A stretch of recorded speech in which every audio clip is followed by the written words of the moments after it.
જય શ્રી કૃષ્ણ. અમિધારા કુકિંગમાં તમારા બધાનું સ્વાગત છે. આજે આપણે બનાવીશું મસાલા સિંગ. ભેળ કે પછી દાબેલીમાં મસાલા સિંગ ખૂબ જ યુઝ થતી હોય છે, તો આજે આપણે એની રેસીપી જોઈશું. મસાલા સિંગ બનાવવા માટે આ રીતે ગેસની મીડિયમ ફ્લેમ પર મેં એક પેન રાખેલું છે, જેમાં આપણે 1 કપ અને વજનમાં 150 ગ્રામ જેવા સિંગદાણા લઈશું.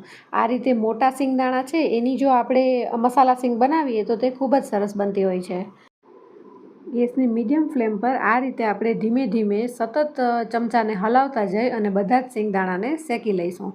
તમે આ રીતે મસાલા સિંગ બનાવવા માટે રેડીમેડ જે ખારી સિંગ મળે છે બજારમાં, તેનો પણ ઉપયોગ કરી શકો છો. તો આ જ રીતે સતત 4 કે 5 મિનિટ રોસ્ટ કર્યા પછી તમે જોઈ શકો છો કે આ રીતે માંડવીના બી છે એમાં ઉપરથી છે ફોતરાએ ઉખડવા લાગ્યા છે. બસ આપણે એના ફોતરા ઉખડી જાય અને થોડી એવી કડક થઈ જાય ત્યાં સુધી એને ગરમ કરવાની છે.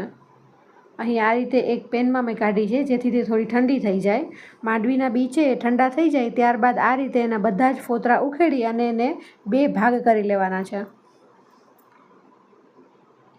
આ રીતે બધા જ સિંગદાણાના આપણે 2 ભાગ કરી લઈશું, બધા જ ફોતરા કાઢીને. અહીં તમે જોઈ શકો છો કે આપણું એક પણ બી છે તે દાજ્યું નથી અને બધા જેવા વ્હાઈટ છે. તો અહીં આપણે મસાલા સિંગ બનાવવા માટે એક પેનમાં 1 ટીસ્પૂન જેટલું કુકિંગ ઓઇલ એડ કરી દઈશું. તેલની માત્રા આમાં ઓછી હોય તો પણ ચાલે. તેલ ઉમેરી અને થોડું ગરમ થાય ત્યારબાદ આપણે બધા જ દાણા છે એમાં એડ કરી દઈશું અને આને ધીમે ધીમે હલાવી અને તેલનું બધું જ કોટિંગ છે એ દાણાની ઉપર થઈ જાય અને દાણા સારા એવા કડક થઈ અને પાકી જાય ત્યાં સુધી આપણે એને હલાવતા રહીશું. અહીંયા પણ એ વાતનું ખાસ ધ્યાન રાખવાનું છે, આપણી ગેસની ફ્લેમ છે એ મીડિયમ જ હોવી જોઈએ. થોડી વાર બાદ તમે જુઓ તો બધા જ દાણા છે એ સરસ મજાના તેલથી કોટ થઈ ગયા છે અને બધા જ સરસ પાકી ગયા છે. હવે આ સમયે મેં ગેસની ફ્લેમ બંધ કરી દીધી છે અને આ બધા જ સિંગદાણા છે એને આપણે ઠરવા દઈશું. ત્યાં સુધીમાં આપણે એમાં નાખવા માટેનો મસાલો પ્રિપેર કરી લઈએ.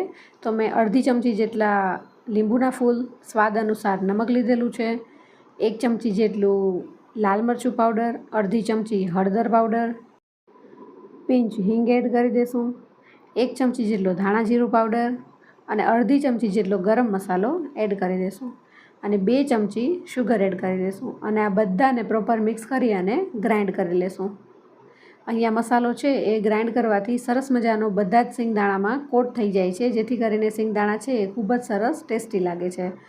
તો અહીં આપણા સિંગદાણા છે એ 80% જેવા ઠરી ગયા છે, તો આપણે એને આ રીતે એક બાઉલમાં ટ્રાન્સફર કરી લેશું. બાઉલમાં ટ્રાન્સફર કરવા એટલે જરૂરી છે કે જુઓ અહીં બધા જ દાણા છે એ હું અલગ બાઉલમાં લઈ લઈશ તો ઠંડા થઈ ગયા છે એટલે એનું જે ઉપરનું તેલ છે એ બધું આ રીતે પેનમાં જ રહી જશે, એટલે એક્સ્ટ્રા ઓઇલ નીકળી જશે. ત્યારબાદ બધો જ મસાલો છે આપણે આમાં સારી રીતે મિક્સ કરી લઈશું. મસાલાનો માપ જોઈએ તો અહીં 150 ગ્રામ બી લીધેલા છે, તો તેની સામે 3 મોટી ટેબલ સ્પૂન જેટલો મસાલો છે એ યુઝ થશે. થોડો થોડો મસાલો લઈ એડ કરતા જઈ અને સારી રીતે બીમાં આપણે મસાલાનું કોટિંગ કરી લઈશું.